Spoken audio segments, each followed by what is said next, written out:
at the ribbon cutting and the rest of the weekend. We still aren't done. We still have a lot of work to do over the next 3 days. You will see construction traffic still, even tomorrow, hauling concrete on the site. You'll see crews out there. You'll see flashing lights on vehicles, still getting us all ready for Monday morning. So a couple of things. Number one, the Battery Street Tunnel closes tonight at 10 p.m. We're actually going to close Aurora at Valley Street, and there'll be reroutes for Metro and for drivers coming southbound so that we can get ready for tomorrow's event.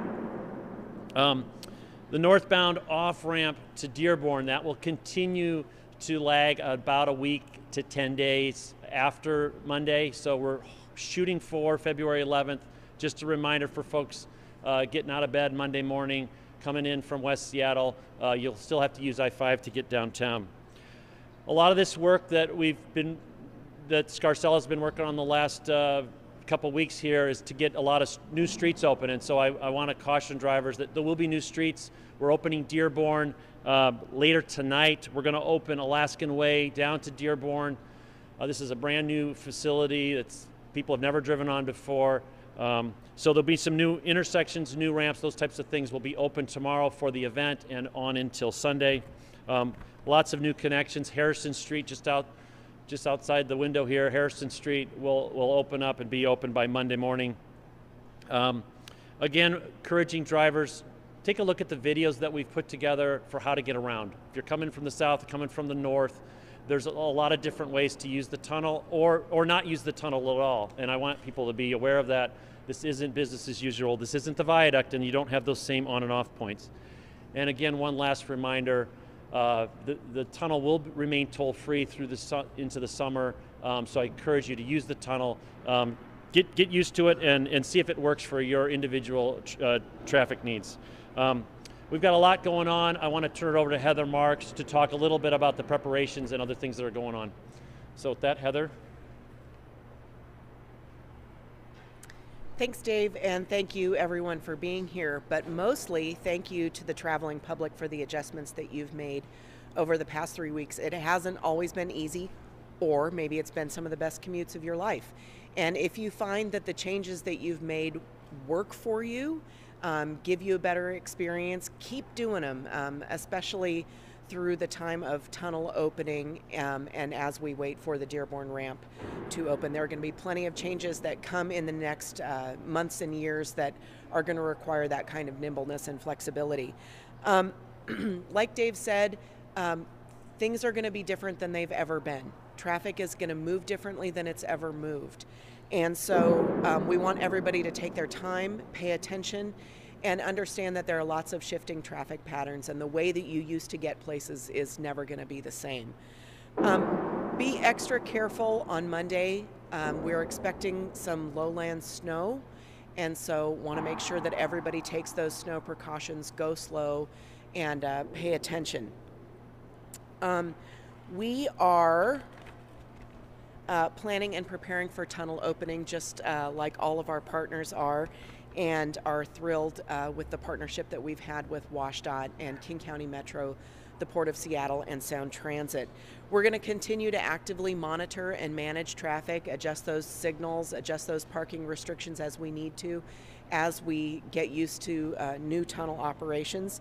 We're of course going to continue to coordinate closely with our partner agencies, and we'll do that into the future. It's just the beginning of the Seattle squeeze. So the Seattle squeeze is not over when the tunnel opens. We're going to have a series of events over the next several years that are going to test us this way. The next big one that's coming up is the buses coming out of the downtown Seattle transit tunnel. You'll be hearing more about that. Also, wanted to let you know, apropos of the lowland snow that we're expecting, we have 30 trucks that are ready to go to keep things plowed and treated so that we can have bare and wet pavement. And now I will turn it over to Terry White from King County Metro. Thank you, Heather. And thank you all for coming. We're truly pleased to be at this moment in time. We're at the eve of a major milestone that's been years in the making. And on behalf of King County, as Heather said, I would like to thank some of our riders who changed their travel patterns during this past 3-week period. It's because of you that we made it through this challenging time together. During this period in time, Metro saw its water taxi ridership triple to almost 30,000 riders. And at the same time, our extra coaches carried over 50,000 riders. Now, marathon is almost over, and it's close to time to celebrate. Tomorrow we'll have 100 additional coaches on standby, prepared to help with the celebration of the SR99 event. Leading our bus fleet, we will have one of our Operators of the Year, Miss Penny Scott. If you see her, say hello. We've expanded also our water taxi services during this time. We have Pier 2 parking available, and we'll have shuttles available to move folks as well. Now, as we prepare to cut these ribbons and dedicate these facilities, I would also like to remember and appreciate those that have been working demolition, construction, to build what will be our future for our future generations to come. And the people who serve the public, obviously our bus drivers, those who navigate the waters, and the folks who keep us safe. Now, come Monday, as we open the next chapter of Seattle, we'll be coordinating closely with our strong partnership, the city, the state, the port, and Sound Transit. This period is going to take some transition, and we ask again, as always, let's be patient with each other as we navigate through that process. And as mentioned, in another 2 months, we will face our next major milestone, which will be pulling our buses out of the downtown Seattle Transit Tunnel. This is going to create expansion for light rail, and as we migrate those buses to 3rd Avenue, we are going to implement all door boarding. It has truly been an exciting time. It's full of change and promise, and we look forward to helping our customers and the region as we work through these changes together. We thank you. We can answer some questions here in a minute. I did want to talk about our big open house that we're having this weekend. You may have heard we're expecting 100,000 visitors to come and be able to have the unique experience of being able to see this large tunnel that you see behind us, walk through it for 2 miles, and also get onto the viaduct on the same exact day. So it's going to be a fun event. We've got a lot of interest.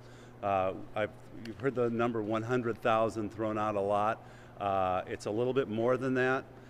We have 25,000 runners that have registered for the 8K fun run. And I think if it's anything like fun runs that we've done in the past, it's not a race. People will be stopping, I imagine, and taking selfies and enjoying themselves. It'll be a real celebration run for folks. Then at 11:30, we will have some dignitaries here, including Governor Inslee, and he will cut the ribbon and we'll open the tunnel. At 12:30, we will begin to open up the tunnel and the viaduct to visitors. And 75,000 people have signed up for free tickets at 99stepforward.com. So we expect a large crowd. And we are encouraging people who come to the event to come using transit. There's not a lot of parking in the area. One of the things that we are going to caution folks is that we think that it will be better if you're a walk-up person if you don't have a free ticket, it's probably later in the afternoon would be better. When folks were signing up for free tickets and they're sold out largely, they were really wanting to come earlier than later. So we would encourage folks to come later in the afternoon. Sunday morning, we will have a 12.5-mile bike ride. That's 12,000 people have signed up for that, and that is sold out. So we are expecting a lot. There's a lot to offer. Besides just touring the tunnel or going on the viaduct one last time, we will have food trucks at both this, which we're calling the North Hub, and south by the stadiums, which we're calling the South Hub. There will be an arts festival on the viaduct. There will be live music. Here in the North Hub, we'll have plenty of activities for the whole family, including science, technology, engineering, and math exhibits. So lots going on this weekend. Does anybody have any questions?